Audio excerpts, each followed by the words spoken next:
Well, here we are, coming into the last week of the semester, having gone from early parts of Rambam to through the guide, and now through the letter to Yemen and to the epistle on resurrection. There are lots and lots of things we haven't read. He really wrote a lot of stuff. Um, but this video represents the last, or perhaps the next to last video that I'll be offering to you. As I said, we've come a long way in this course from taking baby steps as we read Maimonides' introduction to his commentary on the Mishnah, which is not babyish itself, but it was the first ones that we were looking at, getting a little more into it as we read selections from the Mishnah Torah, and then really getting into it in the guide, as you have seen in the guide. As you have seen, the Rambam is a rather complex individual comprising many parts. And I think perhaps we've also seen that not all that many people are worth spending an entire semester reading his own works. I think Rambam has proved to us that there's lots of interesting things there.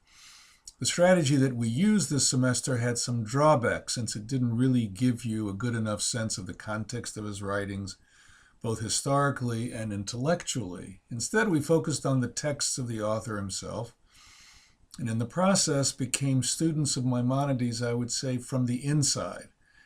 At this point, you are able to ask the question, what might Maimonides have meant by that statement? Or can he really mean this when he says that?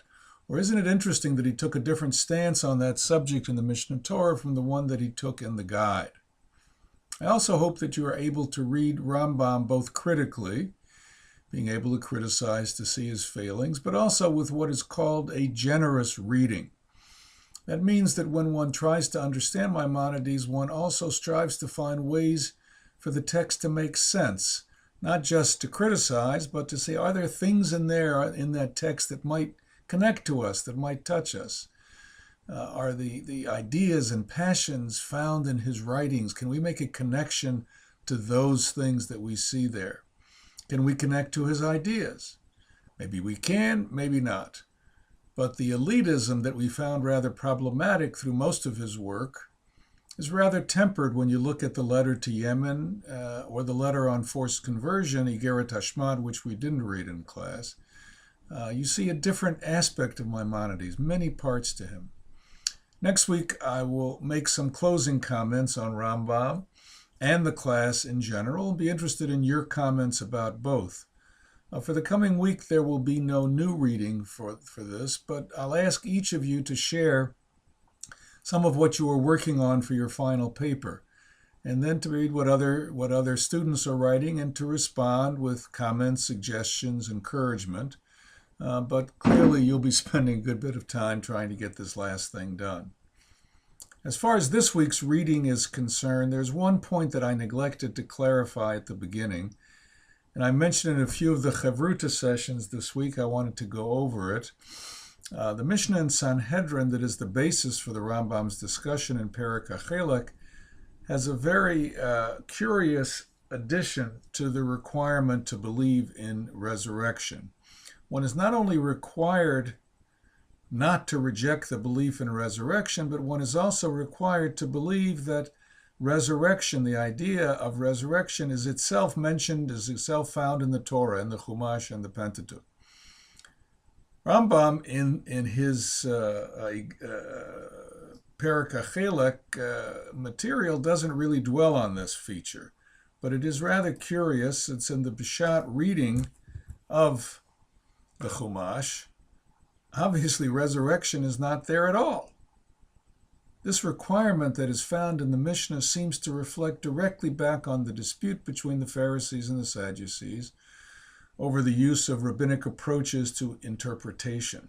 The Sadducees seem to have been committed to Pshat, and thus they denied resurrection, or maybe they denied resurrection and were also committed to Pshat. Resurrection actually was an idea floating around in Palestine, Judea around that time, the same time as the beginnings of Christianity. Maybe it had its origins in some Eastern religions. We're not entirely sure. but it was really not an issue for most of what you read in the biblical materials. The Pharisees were committed not to Pshat, they were committed to the Torah Shebaal Peh, the oral Torah, which was not always, or not usually, based on Pshat. The Pharisees found texts in the Chumash which could be interpreted as being about resurrection, but those texts had to be read through the eyes of the Midrash or through some, I would say, very heavy-duty lenses. As far as the Mishnah is concerned, if you oppose the authority of the rabbis, right, if you were to oppose the whole concept of Torah Shebaal Peh, that the rabbis have the authority to say things like, even though it says an eye for an eye, that doesn't really mean an eye for an eye, it means monetary compensation. The text of the Bible is pretty clear. It says ayin tachat ayin, but the rabbis have their own tradition of interpretation. So as far as the Mishnah is concerned, if you oppose the authority of the rabbis, you are destroying the community, and thus you have lost your portion in the world to come.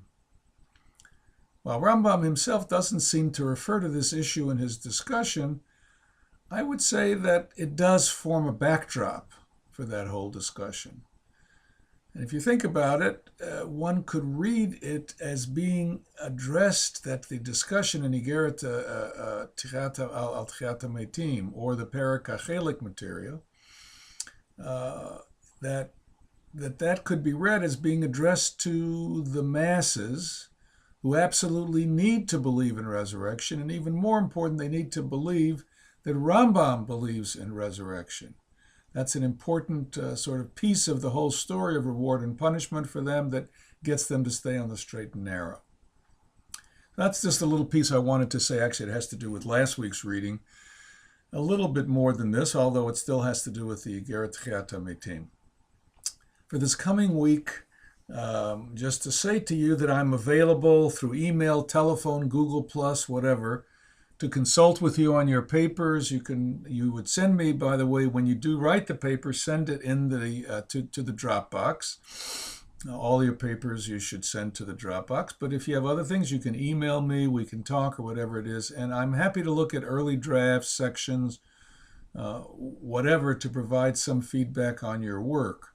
Your papers are due a week from, I guess it's already Friday, the 18th, I believe, of May. And I'll be looking forward to getting them, to reading them, and to making my comments on them. So all have a good week. Shabbat Shalom, and we'll talk to you soon. Bye.